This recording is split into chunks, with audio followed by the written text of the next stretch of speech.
Also, ISIS and the Taliban are directly comparable as well. Like ISIS and the Taliban are also directly comparable. What are we talking about? ISIS is basically the new Taliban meta. How the fuck did the Taliban come to power? What happened with the Taliban? Okay, the Mujahideen were also funded.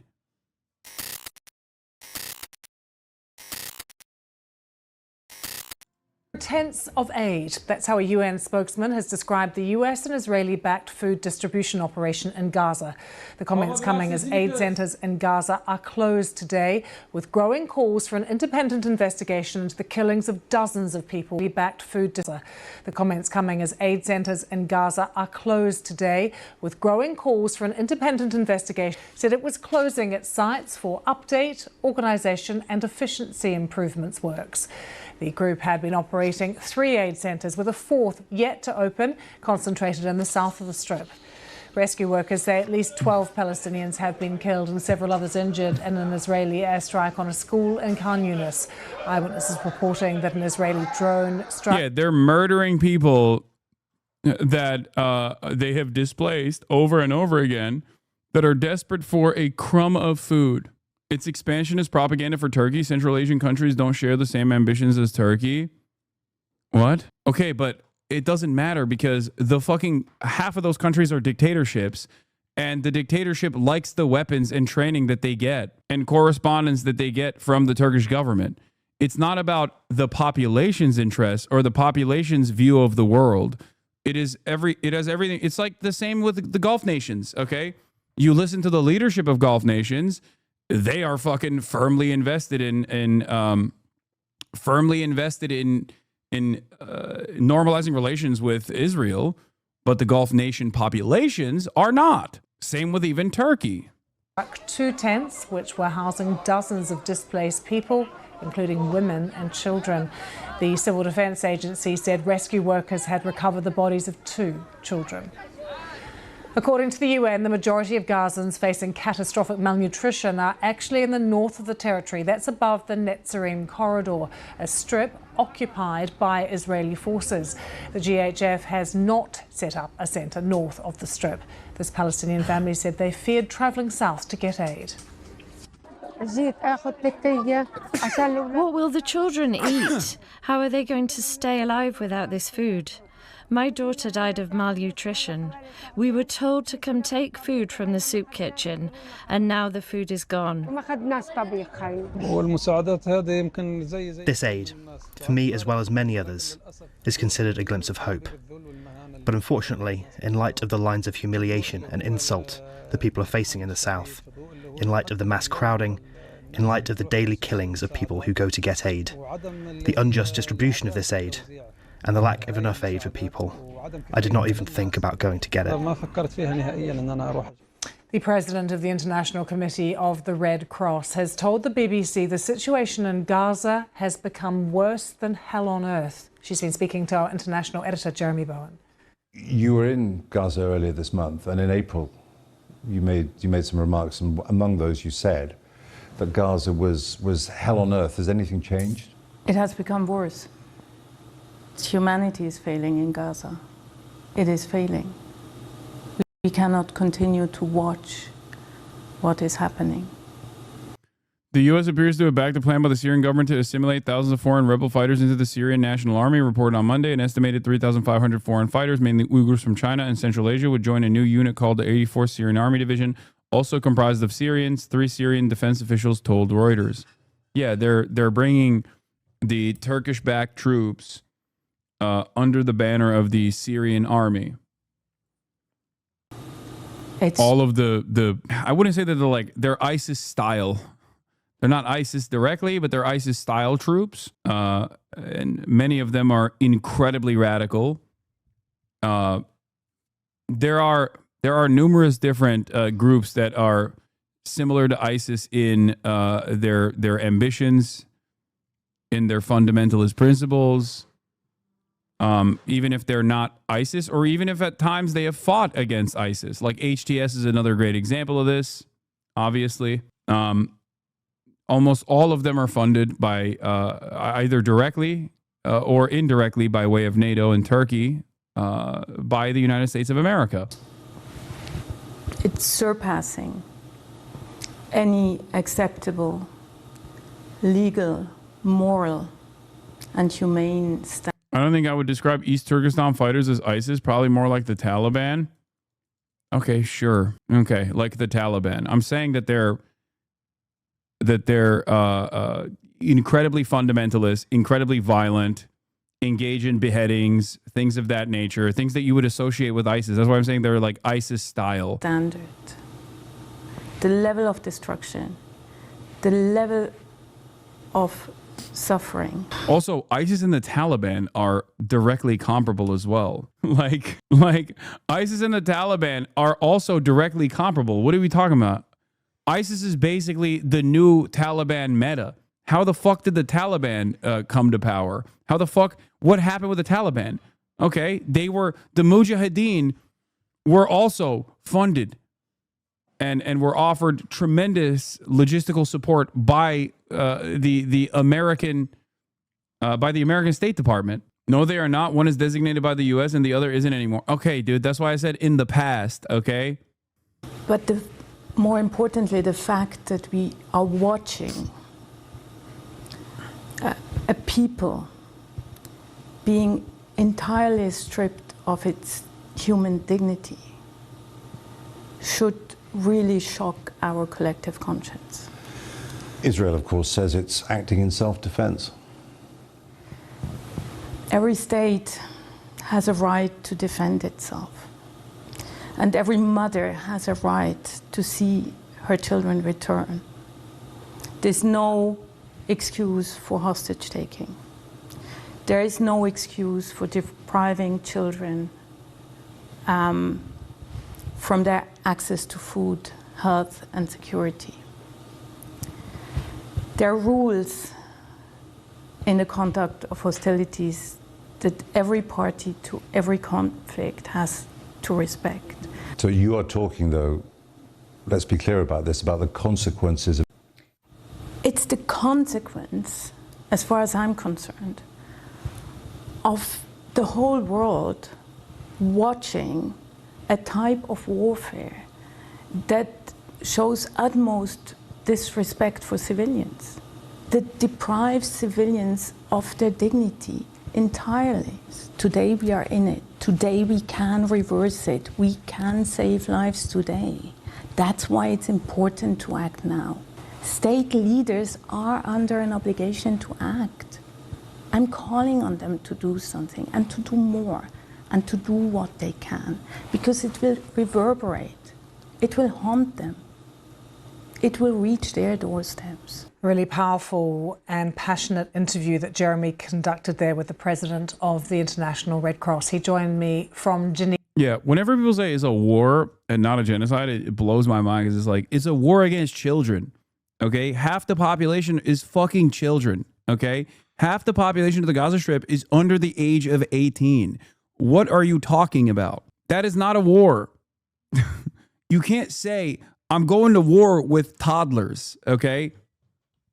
I'm going to war with toddlers that I have held captive in an open-air prison that I have shut off all access points into. And Eva, to reflect on the conversation. I felt she spoke with a great deal of moral clarity and authority, not just backed up by the weight of the organization that she heads. The International Red Cross has been helping alleviating the suffering of civilians and victims of war for more than 150 years. I think it's because she would absolutely say they're not taking sides, that they are a neutral organization. That's how they operate. But what they are seeing, that's what she was saying to me, that what they were seeing is an affront to the conscience of the world. She said that we are seeing there an entire people being stripped of human dignity. And she also said that this has really bad implications for the future, not just for the Israelis and Palestinians, but for all of those of us around the world, many millions who could be affected by war. In Gaza this morning, food distribution is on hold after several days of... Israel's like, oh, you won't let us kill people in the process of aid distribution? Well, I guess we got to go back to the drawing board. No aid for anybody. Okay. Once again, all of this completely manufactured crisis that Israel is designing could change if they just let the fucking aid freely go into the Strip, the aid that is waiting at Israeli checkpoints right now. There is already a distribution mechanism. Israel is not allowing said distribution mechanism into the Strip. Israel wants to control the aid distribution and use it and weaponize it. Israel wants to weaponize the aid distribution to the starving population that it itself starved for months at this point, to continue to ethnically cleanse the population, to continue to fucking kill people that are in the process of trying to receive aid. None of this is a war. This is a Holocaust. Violence. Dozens have been killed, allegedly by Israeli forces, while trying to pick up food as a designated checkpoint. The cutoff follows another round of deadly airstrikes in Gaza. MTS Tayeb reports. A CBS News team was there as Palestinians rushed to rescue the survivors of an Israeli strike on a destroyed bank in Gaza City where families had been sheltering. At least 7 people were killed and dozens injured, according to first responders. The attack followed an announcement by the U.S. and Israel-backed Gaza Humanitarian Foundation's decision to halt operations following 3 consecutive days of mass shootings. I can't believe it. I'm seeing Eye on Palestine Instagram account posts on CBS Mornings. Wow. What the fuck is going on? What an incredible change. Where was this since October 8th? Okay. This is eyewitness phone camera footage that mainstream media has denied using. Okay. They're HasanAbi posting. What? Oh, guys, is this real? Star Wars subreddit politics is banned. Andor subreddit.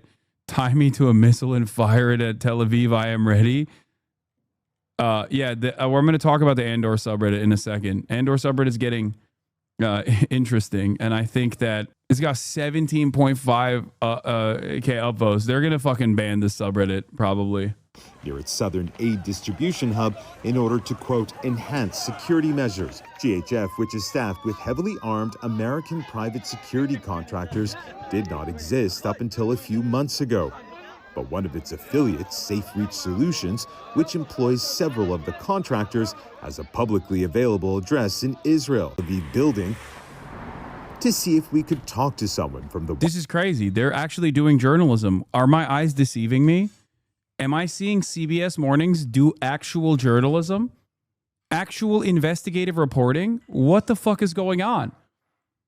Doing actual investigative reporting on Israel? The most moral nation? How is this possible? What the fuck is happening? They do news now? They're doing reporting. This is an incredible shift in attitude, not just in tone and demeanor. This is like they're actually doing real work for once. This is unheard of. This is unimaginable. What a market shift. Wyoming registered company about their operations in Gaza. I'm just confused because, like, why aren't they just listening to what Itamar Ben-Gvir has to say and then acting like that is the truth? Because that's a little surprising. They're starting to cover the truth like they got a fucking Nuremberg trial coming up or something. You know what I mean? It's interesting. It's interesting. I don't care if it's ass covering, chat. I don't care because, look, I'm being cold, calculated, and pragmatic. Okay. Yes, it's far too late. Yes, it's far too little. Okay, but I am not going to sit here and constantly fucking complain about this shit, because the reality of the matter is this is how that pressure continues to build. Okay? This is how that pressure continues to build, because when you show this as opposed to showing my coverage to your fucking grandparents, they are going to be infinitely more responsive to this. Okay? This is complementary to your goals.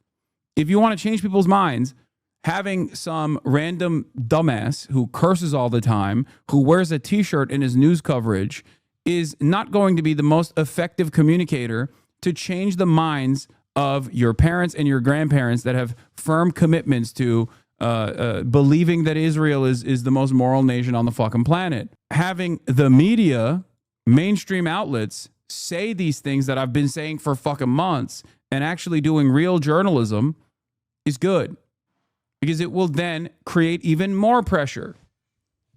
It will cause even more people to take it to the streets. I never would have imagined that this level of actual investigations would ever take place in mainstream media.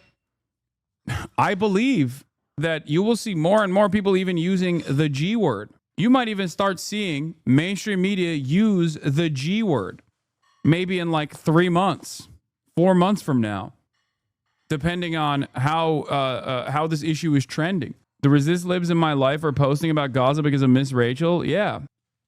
Stimp TM, thank you for the 10 gifted subs. The Pew poll showing Israel unfavorability in U.S. going from 42% in 2022 to 53% in 2025 happened because of people who are late to the game. Anyone who sits and acts holier than thou on this issue just wants to stay at that 42 in perpetuity, I guess. Yes. Some people want to gatekeep access to the truth, and it's very unproductive. That's all I'm saying. It's cute you think this is because the winds are changing and not permitted because job is done and now they need to let liberals clear their conscience. No, there is that as well. This is part of it as well. But ultimately, if you're in the business of advocacy, if you want the rest of the Palestinians to survive, if you want any Palestinians in the Gaza Strip to survive this process, you have to keep fucking pushing. Do you understand? Israel and Western leadership relied on people turning a blind eye to these atrocities. They thought that people would just simply refuse to care. They thought that this would turn into like the Syrian civil war. They thought, oh, it's just like happening over there. Who gives a shit? What they failed to recognize was that our populations understand that we are directly responsible for this. Okay? Because I talked about this yesterday with this journalist. Israel is directly involved with Western affairs because Israel cannot continue existing in the violent ways that it does without unlimited support from the West. And therefore, Israel and its actions are not as avoidable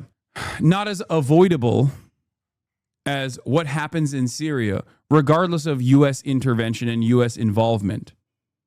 You see what I mean? We have more involvement here than even with respect to Russia invading Ukraine. This is precisely the reason why it never actually went away. Even Ukraine and support for Ukraine went away, despite the fact that liberals loved being on the right side for once of any fucking global conflict, even if it ultimately was for the wrong reasons, even if it ultimately was not to save Ukraine at all, but instead to shift our military budgets away from Afghanistan to a new area where now even soldiers don't fucking die. It's fantastic, right? Hasan, I really can't stop this infinite charity thing. If we let libs come over to our position after cheering for genocide for 20 months, is ideological genocide. These colonizers get to do this with no rhetorical or material opposition. There's no justice in that. Brother, you will never find me casting aside any person that arrives at the correct conclusion, even if it's fucking months late, okay? Months too late, because I understand that in order for change to take place,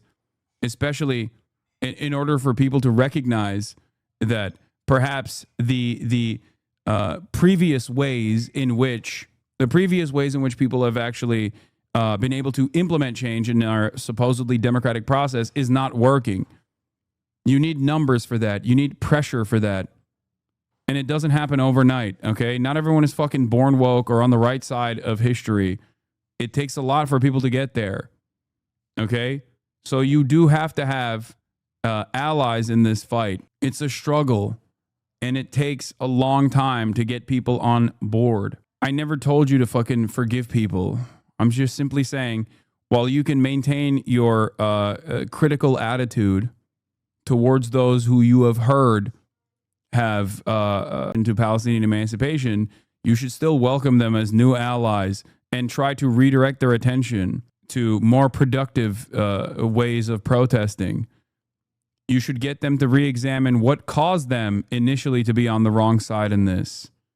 Okay? This should be an opportunity for you. This should be an opportunity for you to say, hey, look, there has to be a reason as to why you thought what Israel was doing was correct until recently.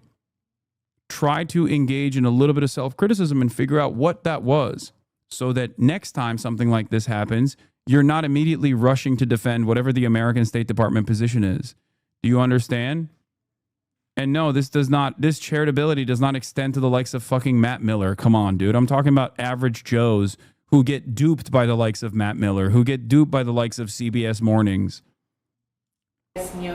What we've been told is that, by the women we've spoken to, is that there's only one person, one family in this building. She asked us to obscure her identity to protect her privacy. The woman who lives in this building didn't want to speak to us on camera, but what she did tell us is that there is an apartment in this building that is rented out as an Airbnb, and that a group of Americans, well-dressed Americans as she described them, stayed there for a few nights, but that she hasn't seen them for the past 10 days. Almost as long as the group has been on the ground in Gaza. Now, very little is publicly known. Also, another thing you have to understand is, like, this is still ongoing. This is not the same as, like, liberals basically saying, after championing the Iraq War and its continuation, turning around and being like, yeah, maybe it wasn't the best idea after it's done. Okay? This is still an ongoing issue, and therefore it's still an ongoing ethnic cleansing campaign, and therefore you need every fucking ally you can get. Do you understand? Many of you are late to the game. This has been an ongoing atrocity for 77 years. Do I ever sit here and tell you how late to the game you were as opposed to someone like myself? No. A lot of you learned about this process recently, as opposed to Palestinians who have been advocating for their own emancipation for a very long time, or even someone like myself who has been a advocate for Palestinian emancipation for the past 10 fucking years, 12 years at this point. Do I sit here and tell you, haha, like in the aftermath of October 7, did I sit here and tell you, oh, look at that, you finally arrived at the correct conclusion? No, I don't. So you should also carry yourself in a similar way, because it's not about being right. It's not about gatekeeping progress. It's not about fucking gatekeeping process. Is about literally bringing as many people as you possibly can to your cause, with the hopes that eventually you can change the tide. You can make it so that there is so much pressure to support Israel that even the American government has to recalculate their priorities. I never do that. Anyway, let's talk about HasanAbi Vindication Month. You do sometimes do that. Okay, well, I'm not doing it on this because this is still an ongoing issue. Okay? And by the way, whenever I talk about vindication, I also still package that with, it's vindication for all of us, usually, not just myself, but I also still package that with, now understand how you arrived at that position initially. Understand why you stood in opposition to what I was saying initially. Try to figure out where you were getting your information from, and reconsider whether or not those people have biases that were hidden to you. I was a lib pro-Israel guy because I didn't know anything, even thought, of course, they should defend themselves. Only after my girlfriend introduced me to you a few months ago, I finally realized what was really going on and learned about the Middle East. Yeah, there are always new people coming in here. The goal is not to fucking shut off people from learning. My goal is to explain the situation to people, no matter where they're at. Don't attack allies. About the Gaza Humanitarian Foundation and Safe Reach Solutions. This has found that both companies are registered in Delaware and Wyoming, respectively. Now, we asked a representative of GHF about the source of their funding, but he would not say. Nate.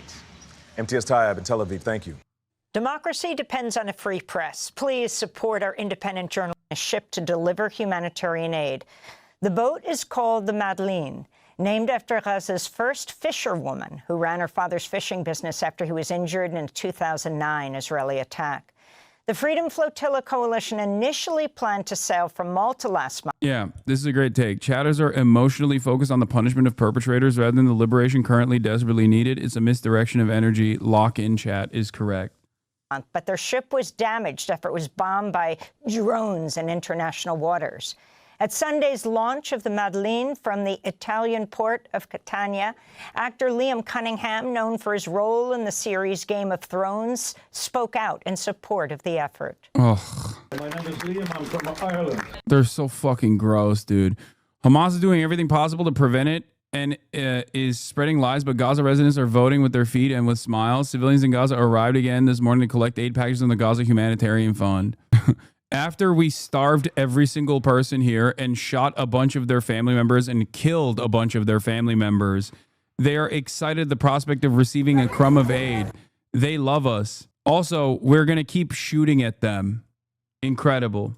The reason I'm here, as far as I'm concerned, the heart and soul of humanity is in Gaza. For me, this attack, this genocide, is not just on Palestinians, it is on the whole human race. These wonderful, brave people who are setting off on this boat are heroes. And also the people of Gaza, for the last 600 days, are heroes. They are, in my mind, they will always be heroes. A group of 12 activists are carrying the aid for Gaza, including the Swedish activist Greta Thunberg, who will join us from the Madeleine ship in a minute. She spoke Sunday at the launch. A month after our latest attempt to go on with this mission, the boat was bombed twice. All evidence suggests Israel. And we are doing this because we have to keep our promise to the Palestinians to do everything in our power to protest against the genocide and to try to open up a humanitarian corridor. This is why I call ProPublica, because this is how Amy Goodman says ProPublica. I get all my notes from Amy Goodman, my queen.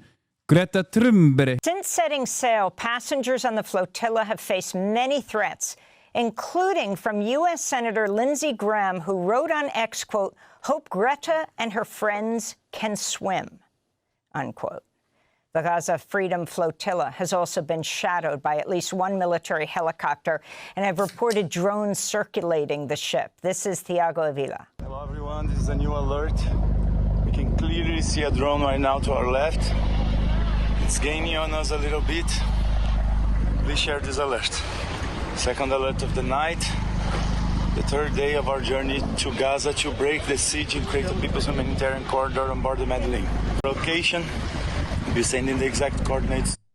In 2010, Israel conducted a deadly raid on another Gaza-bound aid ship, the Mavi Marmara. Israeli commandos stormed the boat in international waters, killing 9 people. A 10th died after 4 years in a coma. For more, we're joined from the international waters by Greta Thunberg, the internationally renowned Swedish climate activist known for inspiring the global youth climate strike. In 2019, she received the Right Livelihood Award. She's also been nominated for the Nobel Peace Prize. Greta is speaking to us aboard the Gaza Freedom Flotilla's vessel Madeleine, which is on this voyage from Sicily to Gaza, again carrying life-saving aid in an attempt to break Israel's siege of the Gaza Strip. Greta, it's really something to see you on that ship right now. Can you tell us why you're taking this journey, extremely dangerous, and how you're planning to challenge the Israeli blockade?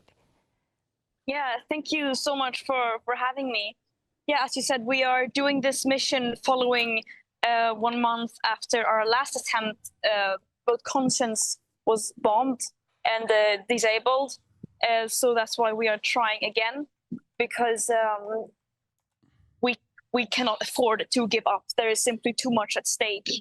And in times of injustice, as we are seeing now, the genocide and blockade happening, we have to do everything we can to demand an end to these atrocities and war crimes committed by Israel.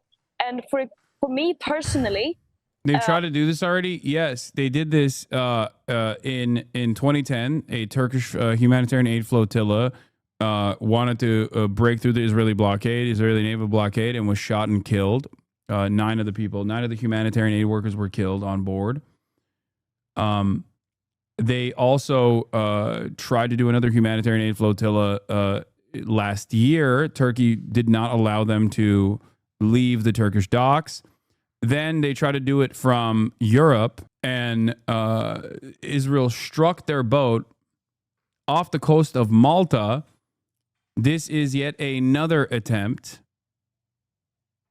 Now with Greta Thunberg and numerous other people. Was she even alive in 2010? No, she wasn't. It's not the same people, chatter. I think that they are incredibly brave for doing this. And I hope that Israel does not actually end up striking this humanitarian aid flotilla, but they more apprehended. Like, the Israeli Navy will most likely try to commandeer the ship.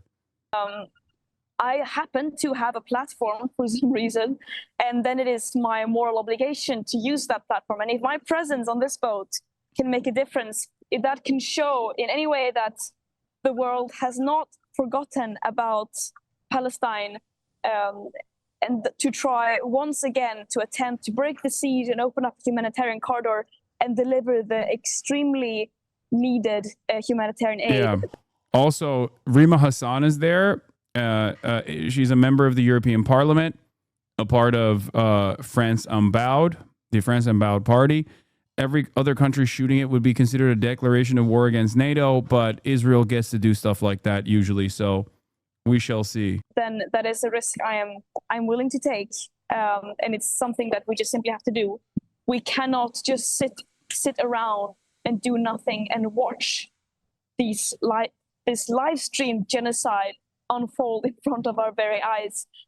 So we are doing this because we are human beings who care. Yes, I know. An 8-minute state of play is going to start, and we'll watch the state of play as tens of thousands of people will run away from about justice from the stream. And when our complicit governments fail to step up, it falls on us, unfortunately, to do so. And Greta, could you talk about how you see the issue of Palestinian freedom connecting to or intersecting with the issue that you're best known for, which is climate change activism?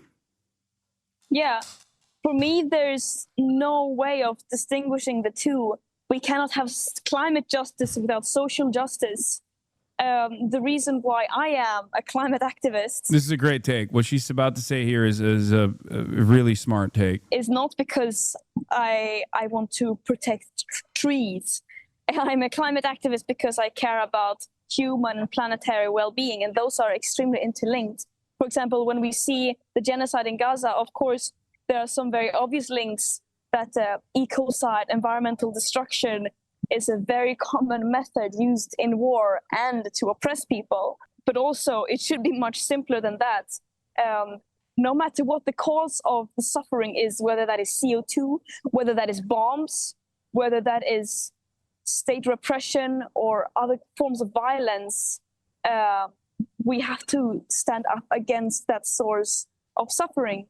And if we pretend to care about the environment, if we pretend to care about the climate and our children's future without seeing and acknowledging and fighting against the suffering of all marginalized people today, then that is an extremely racist approach to justice that excludes the majority of the world's population. And how? What is the mood aboard the ship? You have participants from Brazil, France, Germany, Spain, and you yourself are Swedish. What's the mood there? The mood on board the ship is, I would say, that our spirits are very high and we are very determined to continue.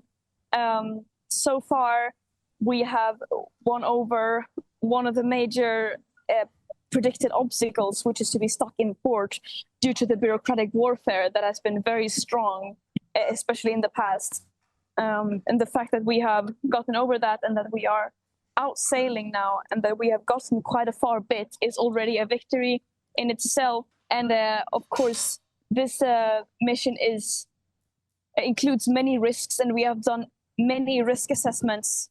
But of course, we deem the risk of silence and the risk of inaction to be so much more deadly than this mission, of course. And we are 12 peaceful volunteers who are not carrying weapons. We are carrying food, medical supplies, and sanitary products and other very needed humanitarian aid into Gaza following the blockade. And we will meet whatever is thrown at us with non-violence in any scenario. They're planning on reaching the Gaza Strip by June. We are trying to prepare and to maximize our safety and the success of this mission as much as we can. Greta, as you attempt to bring in baby formula, medical kits, flour, prosthetics for kids with amputations, the Israeli military has threatened to block the Freedom Flotilla. The Israeli army says it's prepared to raid your ship. We know what happened to the Mavi Marmara with the Israeli raid and the killing of 9 activists on board. Ultimately, a 10th died. So are you seeing drones? How are you prepared to deal? Yeah, we are seeing drones. Last night, there were 2 different moments where there were drones circulating above us. And we have safety procedures that we will use. Is there a manifest of the supplies? Yes. What will stop Israel from claiming that Greta is just smuggling guns? They have said that in the past with Mavi Marmara as well. They literally had the audacity to present all of the tools that they found on the ship as weapons of war that they were trying to sneak into the Gaza Strip. The tools that they found on the ship were literally like screwdrivers and kitchen knives. Okay? Like, it was insane. They drop shipped commandos from a fucking helicopter onto this humanitarian aid ship and slaughtered 9 aid workers, and then had the audacity to just show all of the cutlery on the fucking ship to say, oh, these are the weapons that they used against us. Yeah, here it is. Look at all the scary weapons that they had. Terrifying CDs, a keffiyeh, literal kitchen knives, wrenches, screwdrivers, tools used all around the ship, pieces of fucking wooden sticks, sanding discs, not CDs. Okay, sorry. That makes it extra scary. I apologize. Especially when you present it right above, like a hook. There's a hook here, a keffiyeh, sanding discs. I mean, obviously these are tools of mass destruction, worthy of immediate retaliation. And we have different scenarios that we are prepared for to try to maximize our safety in a non-violent way. So we are trying to do our very best. And it shows quite a bit that peaceful volunteers who are carrying humanitarian aid for survival is being threatened to be raided, intercepted, or attacked. I think that says quite a lot about the priorities and approaches of Israel right now. But we must also remember that this mission is not about us. It is not about the voyage or the people on board. This mission is about Palestine. It is about the genocide, the occupation, ethnic cleansing, and the other methods of war and oppression that are being used by Israel against the Palestinians. And we do not only need humanitarian aid to be let into Gaza. We do not only need a ceasefire. We need an end to the occupation. How do you plan to break the military blockade around Gaza? Sorry, what did you say? How do you plan to break the military blockade around Gaza? We are planning to continue sailing until we cannot sail anymore. It is very difficult to predict what scenario it will be, but as far as we know, we are planning to continue as we are now. And what is your message to folks around the world, especially to young people who throughout the... I'm going to move into the PlayStation event. And then, of course,